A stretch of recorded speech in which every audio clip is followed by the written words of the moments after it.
Bonjour, bienvenue dans la série sur la physique des particules. Donc nous avons enfin obtenu les développements analytiques nécessaires pour déterminer le comportement asymptotique. Et ce que nous avons vu entraîne que dans le modèle des pôles de Rage,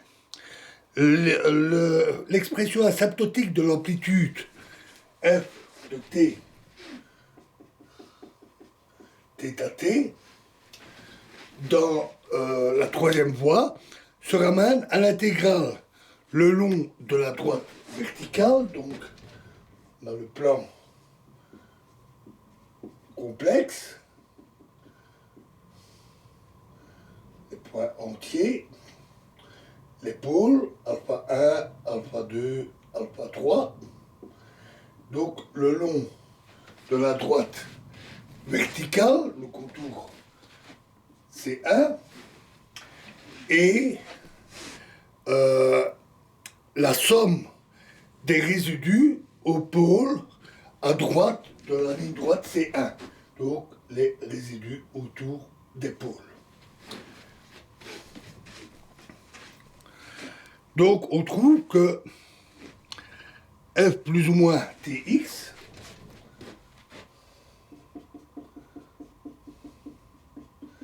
est égal à JC1, intégrale le long de C1, plus la somme sur I, bêta I plus moins, de T, plus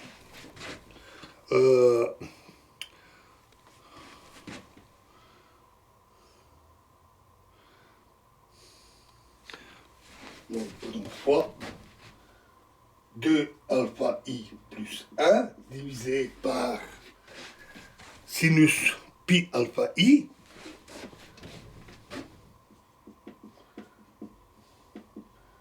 fois P alpha I moins X plus sigma P alpha I de X.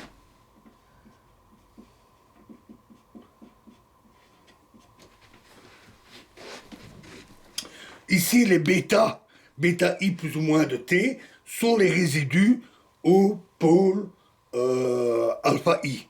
Si on tient compte du fait que P alpha I de X est égal à moins 1 exposant alpha I fois P alpha I de moins X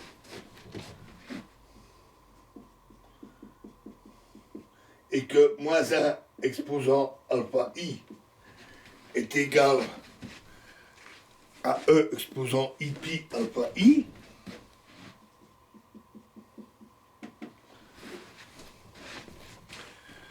alors la formule se réécrit finalement sous la forme F plus ou moins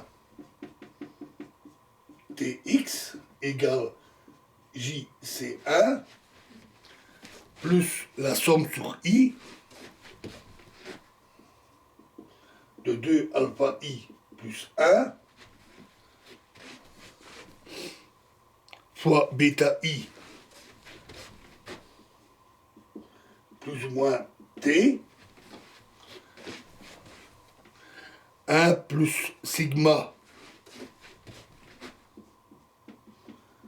E exposant moins I pi alpha I divisé par sinus pi alpha I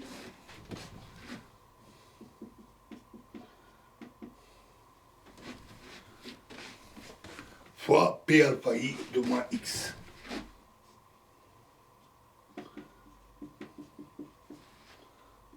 Fois P alpha I de moins X. Alors, l'expression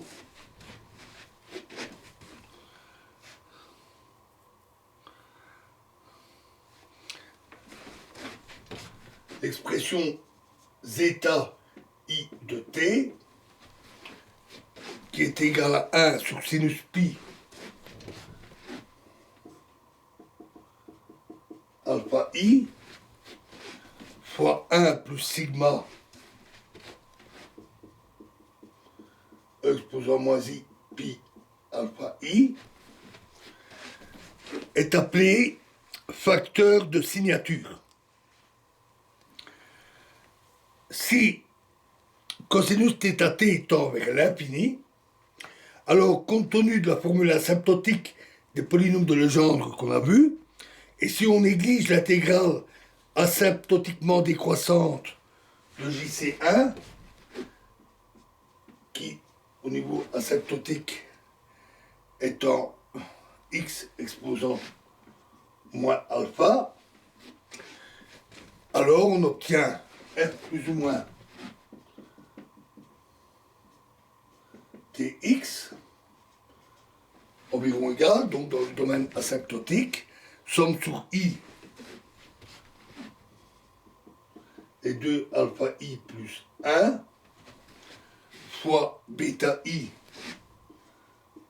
plus ou moins de t fois zeta i de t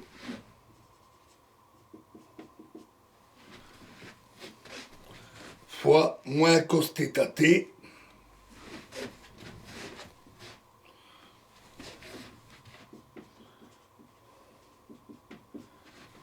exposant alpha i de t.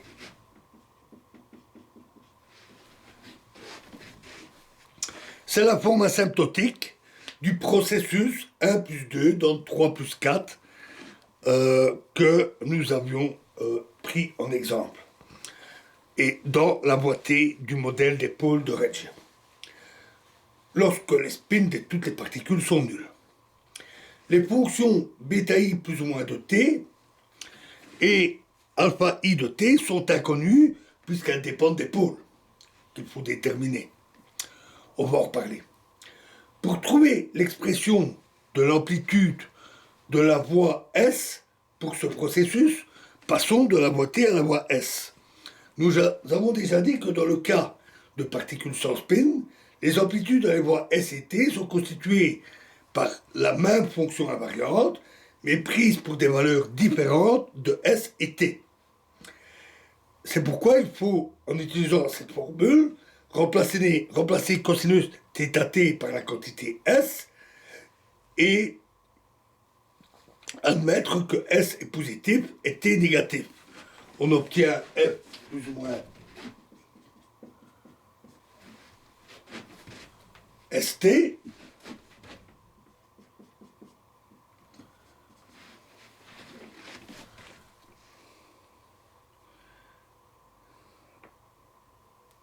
pour forme asymptotique, somme sur I des 2 alpha i plus 1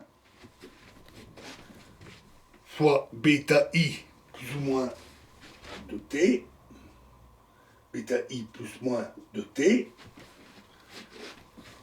fois zeta i de t,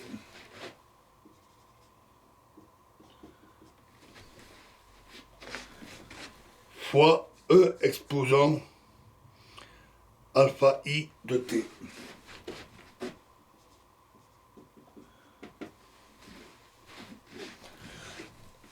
Telle est la forme de l'amplitude asymptotique du processus dans la voie S pour le modèle des pôles de Regge lorsque les spins de toutes les particules sont nuls. Cette relation implique que la forme asymptotique de l'amplitude du processus dans la voie S est déterminée par la somme des contributions des pôles alpha i de t des ondes partielles dans la voie T. Alors, jusque-là, nous avons examiné les processus en admettant que les spins des particules sont nuls. Pour le cas où les spins des particules sont différents de 0, l'expression asymptotique des amplitudes peut s'obtenir d'une façon tout à fait analogue. Pour tenir compte de la présence des spins de ces particules, il est commode de faire appel aux amplitudes d'élicité. Les expressions asymptotiques des amplitudes d'élicité de la voie S sont déterminés comme précédemment par la forme asymptotique des amplitudes d'élicité de la voie T. Pourtant, les calculs deviennent beaucoup plus lourds et on voit apparaître plusieurs éléments complémentaires qui rendent l'expression plus compliquée. C'est pourquoi nous n'examinerons pas les réactions des particules à spin. C'est des calculs beaucoup plus lourds sans que ça apporte réellement quelque chose. Donc dans la prochaine vidéo, nous allons voir ces histoires de fonctions inconnues qui dépendent des pôles et nous parlerons de la réalisation de l'amplitude et des trajectoires des pôles. Je vous remercie.